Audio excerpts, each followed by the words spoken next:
Dès que l'on fait clic en prenant une photo, on fait déjà un pas de côté par rapport à la réalité. Vous pensez capter la réalité parce que ça semble correspondre à ce que vous avez en face de vous. Mais en faisant clic, vous vous éloignez déjà de la réalité parce que la réalité ne se résume pas à ce qu'il y a dans votre cadrage. Elle se poursuit de ce côté-là, en haut et en bas. La réalité que vous avez devant vos yeux, elle a 3 dimensions et en faisant un clic, vous venez de la ramener à 2 dimensions. Et là, avec les éléments dans votre cadrage ou encore avec votre processus de retouche photo, vous allez tenter de redonner vie à cette 3e dimension. Alors, vous voyez, dès qu'on fait clic, on s'éloigne déjà de la réalité. La photographie n'est pas condamnée à représenter la réalité telle qu'elle. On peut prendre nos distances à l'instar de plusieurs autres disciplines dans le domaine des arts visuels. Pourquoi avoir peur alors de l'irréalité photographique? Ben voilà donc ce qu'on examine maintenant.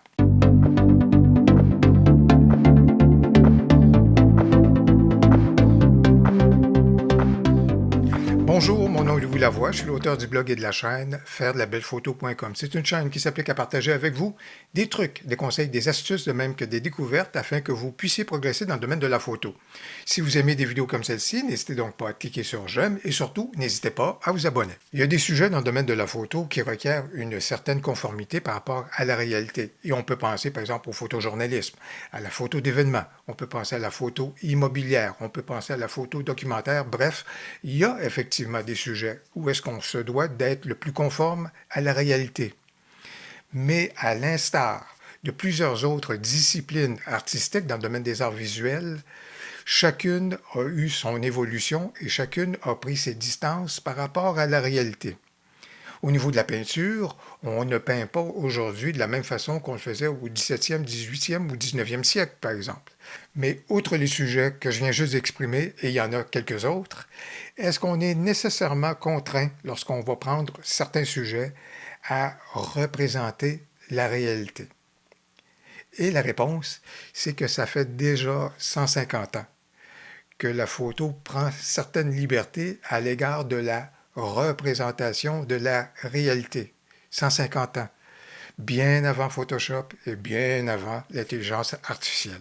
À l'instar d'autres disciplines artistiques comme la peinture, la sculpture, le cinéma également, eh bien, la photo, depuis 150 ans, prend certaines distances. Et le premier exemple qui me vient à l'esprit, c'est au niveau de la photo composite. Alors là, d'ajouter des éléments à l'intérieur d'une photo, et je pense notamment à la fresque photographique qu'a réalisée William Notman à la fin du 19e siècle. J'ai bien dit le 19e siècle, 1893, 14 ou 95. Alors, c'est donc un premier exemple que j'ai à l'esprit et que déjà à l'époque on faisait à ce moment-là, d'ajouter des photos dans une photo pour créer, par exemple, dans ce cas-ci, au niveau de Notman, ça a été une fresque. On peut penser également à un autre bel accident qui est survenu dans l'histoire de la photo avec la pellicule et l'argentique et au fait qu'à un moment donné, avec un film, par exemple, fort probablement qu'une personne a oublié d'avancer à ce moment-là et de progresser au niveau de sa pellicule et elle a fait 2 expositions sur le même endroit au niveau de la pellicule, créant ici la double exposition.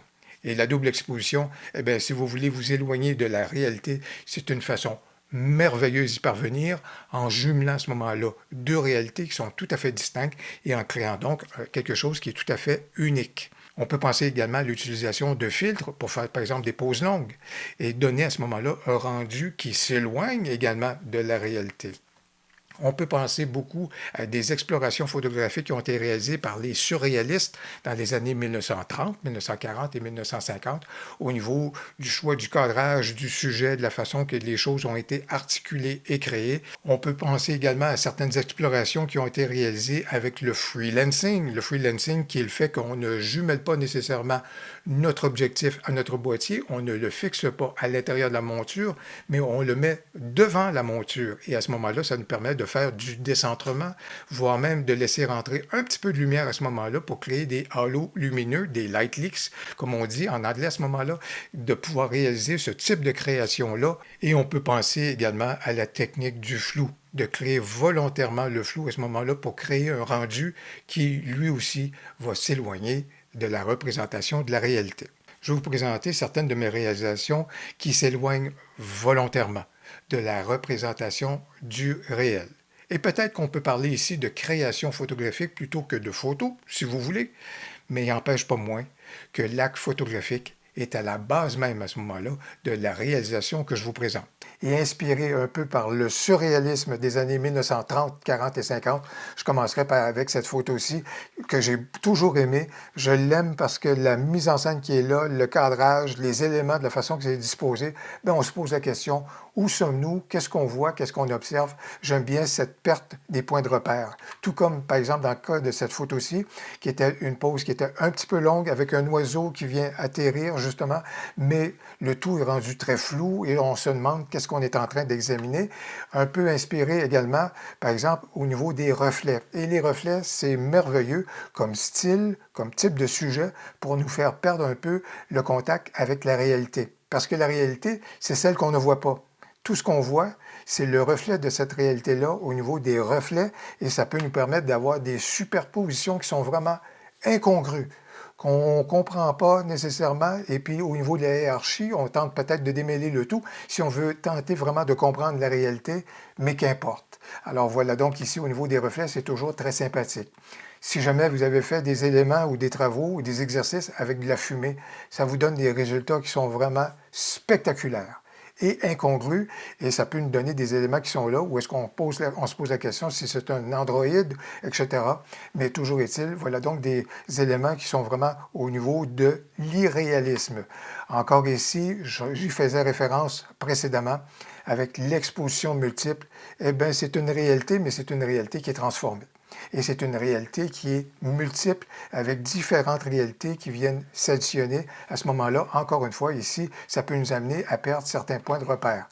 Et mieux encore, lorsqu'on bascule au niveau de l'abstraction et lorsqu'on bascule au niveau du mouvement du boîtier à ce moment-là, pour créer, par exemple, dans ce cas ici, c'est un effet spiralé, eh bien, ça nous permet justement de, si vous voulez, de s'éloigner de la réalité, d'en capter une partie, de l'interpréter, mais surtout d'être créatif avec cette réalité-là, comme vous pouvez donc le constater.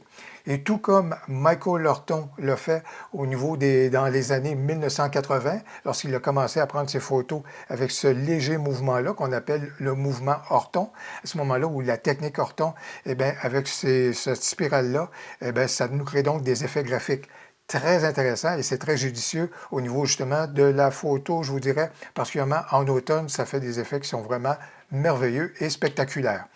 Si on bascule, et si vous avez déjà fait des travaux en profitant justement des gouttes d'huile ou des éléments comme ça vous amène vers des réalités qu'on a peine à comprendre, ça vous amène vers des tableaux qui sont surréaliste et abstrait, et c'est tant mieux. Et surtout, si on commence à aimer le mouvement intentionnel du boîtier, Intentional Camera Movement, en mouvement, eh bien là, vraiment, on est capable de transformer la réalité, d'être présent dans celle-ci, mais de s'en éloigner avec le flou qui est apporté, avec le mouvement, avec la réalité qu'on capte et qui est légèrement à ce moment-là diffuse, onirique. Alors voilà donc des éléments qui vont être drôlement sympathiques à capter et au final, surtout lorsqu'on y va à ce moment-là avec un grand mouvement, on est capable de créer des tableaux qui nous amènent complètement à s'éloigner de la réalité.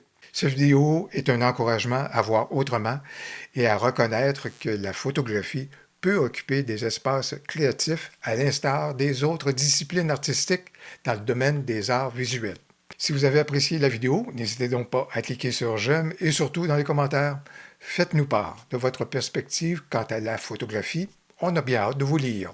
Au plaisir, à la prochaine.